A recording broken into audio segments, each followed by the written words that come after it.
نحمده ونصلي ونسلم على رسوله الكريم أما بعد فأعوذ بالله من الشيطان الرجيم بسم الله الرحمن الرحيم قل للمخلفين من الأعراب ستدعون إلى قوم أولي بأس شديد تقاتلونهم أو يسلمون فإن تطيعوا يؤتكم الله أجرا حسنا وإن تتولوا كما توليتم من قبل يعذبكم عذابا أليما ليس على الأعمى حرج ولا على الأعرج حرج ولا على المريض حرج ومن يطع الله ورسوله يدخله جنات تجري من تحتها الأنهار ومن يتولى يعذبه عذابا أليما صدق اللہ العظیم۔ یہ سورہ فتح کی دوسرے رکوع کی آیات ہے۔ گزشتہ آیات مبارکہ میں اللہ سبحانہ و تعالی نے اس بات کو واضح کی ہے کہ نبی کریم صلی اللہ علیہ وسلم جب سنہ 6 ہجری میں عمرہ کے ارادہ سے مدینہ منورہ سے روانہ ہوئے اور آپ صلی اللہ علیہ وسلم نے اس وقت مدینہ اور اس کے ارد گرد آباد تمام قبائل میں اپنے اس سفر میں ساتھ چلنے کے لیے اعلان کرایا، لیکن سوائے مخلص ایمان والوں کے باقی لوگوں نے شرکت نہیں۔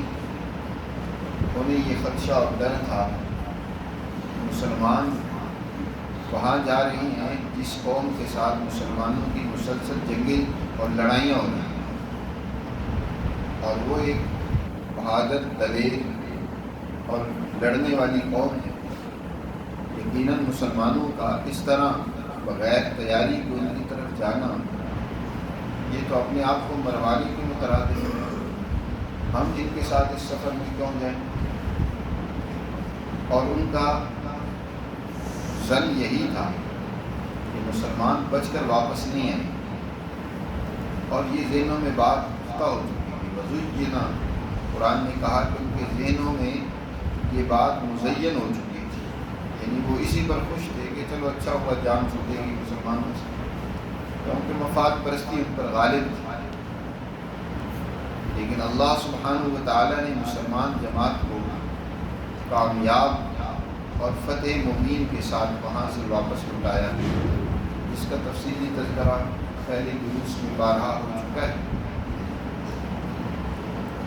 آپ صلی اللہ علیہ وسلم ابھی راستہ میں ہی تھے، یہ سورہ فتح کی آیات اس واقعہ پر حضور صلی اللہ علیہ وسلم پر نازل ہوئی، جس میں آپ صلی اللہ علیہ وسلم کو یہ بات بیان کر دی گئی۔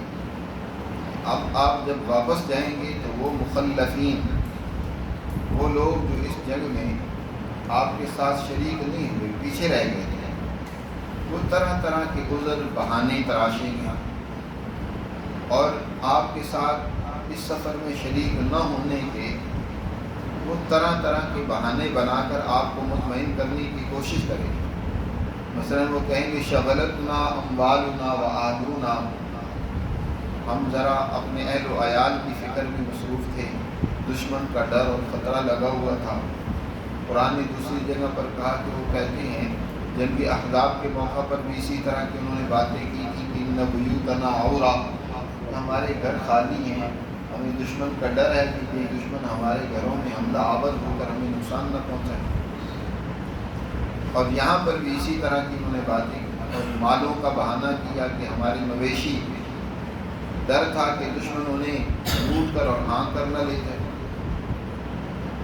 قرآن نے کہا کہ آپ ان کو کہہ دو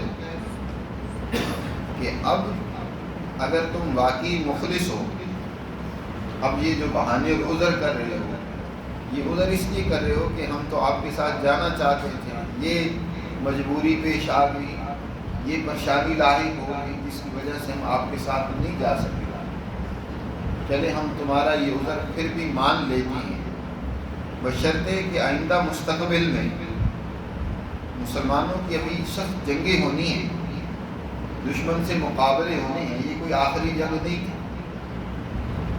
تمہیں دوبارہ بلایا جائے گا، دعوت دی جائے گی جنگوں میں شرکت کی۔ اگر ان جنگوں میں تم نے سچائی کا اور اپنی بہادری اور جرت کا مظاہرہ کیا تو اللہ سبحانہ و تعالیٰ تمہیں معاف بھی کر دے گا، بلکہ دنیا اور آخرت کے اندر اجر عظیم سے نوازے گا۔ دنیا کے مال غنیمت، دنیا کا اقتدار، عزت اللہ وہ بھی عطا کرے گا، اور آخرت کی نعمتیں بھی عطا کرے گا۔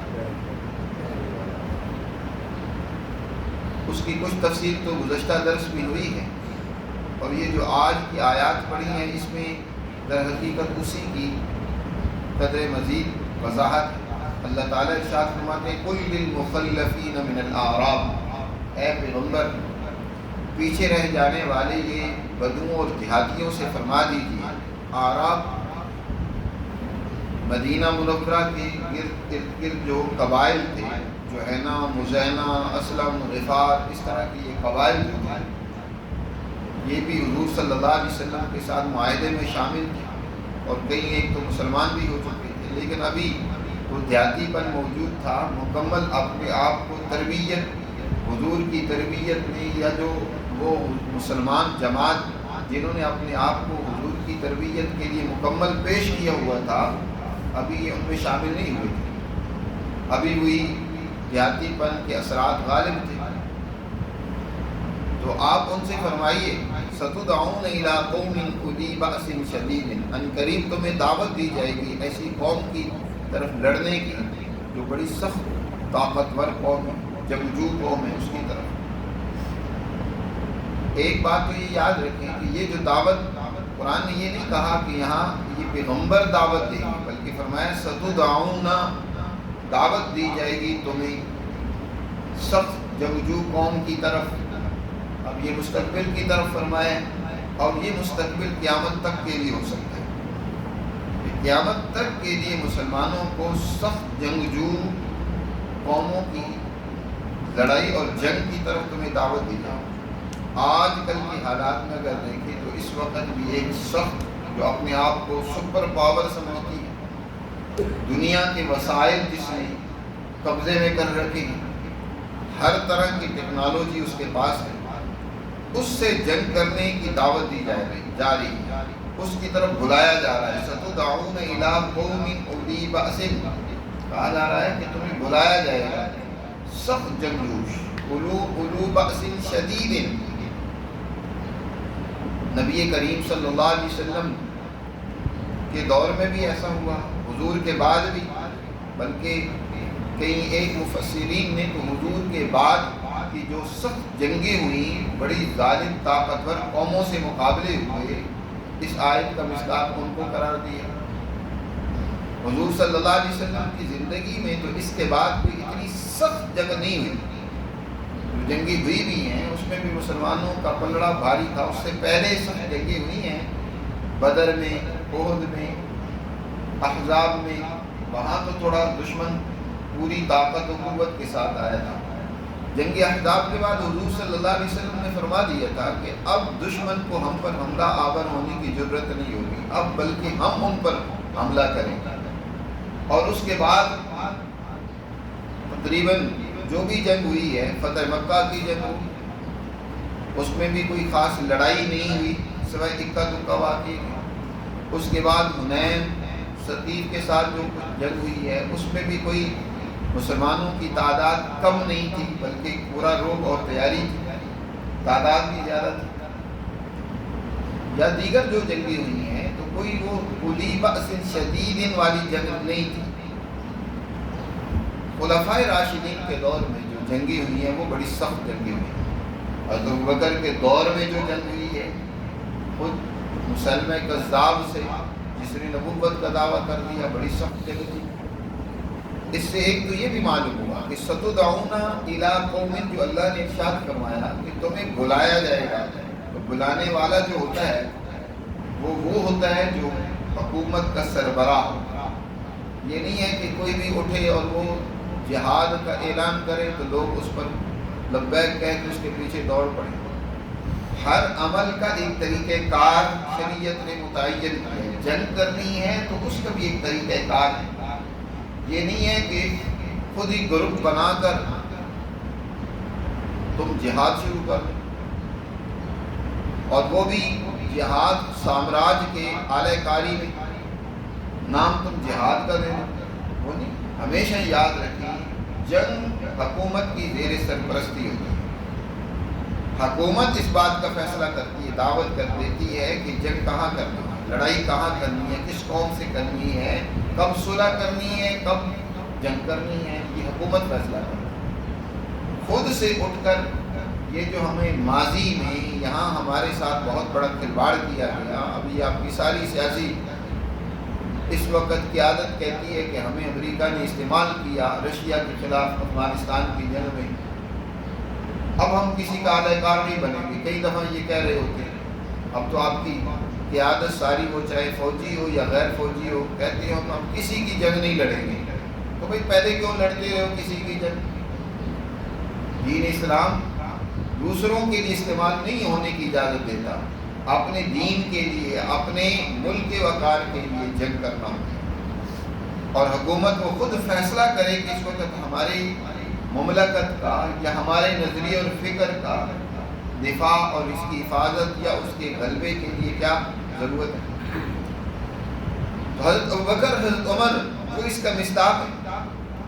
اس سے ایک تو ان کی خلافت اور حکمرانی ثابت ہوئی. جو قومیں، جو مکاتب فکر حضرت ابوبکر، حضرت عمر کی خلافت کو نہیں تسلیم کرتے، وہ بھی در حقیقت قرآن مجید کی آیات کو نہیں سمجھتے. کیونکہ اس میں فرمایا کہ تمہیں دعوت دی جائے گی سخت لڑاکا قوموں کی طرف مقابلے کی، اور یہ دعوت دینے والے حضرت ابوبکر ہیں. اور پھر ان کے بعد حضرت عمر ہیں جن کے دور میں کیسر و کسریٰ سے جنگیں ہوئیں اور لڑائیاں ہوئیں، اور مسلمانوں نے بڑی وہ طاقتور قومیں تھیں، ان کے پاس اس وقت بھی ہتھیار، باقاعدہ فوجیں اور پوری تیاریاں تھیں. بڑی سخت جنگیں ہوتی رہی، لیکن اللہ نے مسلمانوں کو فتح اور کامیابی سے امتناع کیا. اور یہ آج بھی اس کے مصداق یہ امریکہ کے خلاف جنگ بن سکتی ہے. اس وقت اگر ایران امریکہ کے خلاف ہے اور جنگ کر رہا ہے، لڑائی کر رہا ہے، تو دعوت دے رہا ہے وہ مسلم ممالک اور حکمرانوں کو کہ آؤ مل کر اپنی حفاظت کریں، اپنا ایک مسلمانوں کا وفاق بنائیں. دشمن کو ہم دشمن کے اعلی کار نہ بنے، اپنے مال، اپنی زمینیں دشمن کے حوالے نہ کریں. ستدعون إلى قوم أولي بأس شديد تقاتلونهم، یا تو تم ان سے لڑو گے، اور یسلمون، یا وہ کیا سرنڈر کر دیں، خود سرنڈر کر دیں، مسلمان ہو جائیں یا ہتھیار ڈال دیں، پھر ٹھیک ہے ان سے جنگ بند کی جا سکتی ہے، مگر نہ ان سے لڑو. یاد رکھو ایسے وقت میں جو تو اس داعی کی اتباع اور اطاعت کرے گا، فَإِن تُطِيعُوا يُؤْتِكُمُ اللَّهُ أَجْرًا حَسَنًا، اللہ تمہیں بہت بڑا اچھا اجر عطا کرے گا، اجرًا حسنا. لیکن اگر اس وقت بھی تم نے منہ موڑا، جیسے تم نے پہلے منہ موڑا ہے، پہلے سفر میں حدیبیہ کے سفر میں تم نے منہ موڑا، وَإِن تَتَوَلَّوْا كَمَا تَوَلَّيْتُم مِّن قَبْلُ يُعَذِّبْكُمْ عَذَابًا أَلِيمًا، اللہ دردناک قسم کی سزا تمہیں دے گا. غلامی کی سزا سب سے دردناک سزا ہوتی ہے دنیا میں، کہ تم دوسری قوموں کے غلام بن جاؤ گے، اپنے فیصلے کرنے میں بھی آزاد نہیں ہوگا. آج پاکستان غلام اس لیے کہ اپنے فیصلے کرنے کا انہیں اختیار ہی نہیں. اپنی مرضی سے نہ تو یہ بجلی کے بلوں کے ٹیکس بڑھا سکتے ہیں نہ کم کر سکتے ہیں. پیٹرول کے اوپر لگائے جانے والا ٹیکس بھی، وہ بھی ان کو، بلکہ جتنے ٹیکسز ہیں وہ سب کے سب ان کے لیے ورلڈ بینک، IMF، بڑے ادارے یہ متعین کر کے دیتے کہ یہ تم نے ٹیکس وصول کر کے اتنی رقم اکٹھی کر کے تم نے ہمیں ارے قرضے اتارنے. وہ گویا کہ خود پلاننگ پوری ایک ترتیب بنا کر، یہ آپ کے وزیر خزانہ اور یہ تو بس برائے نام ہوتی ہیں عوام کو مطمئن کرنے کے لیے، مگر نہ وہ سارا بجٹ وہ بنا کر دیتا ہے. بجٹ آپ کا بنایا ہوا تھوڑا ہوتا ہے.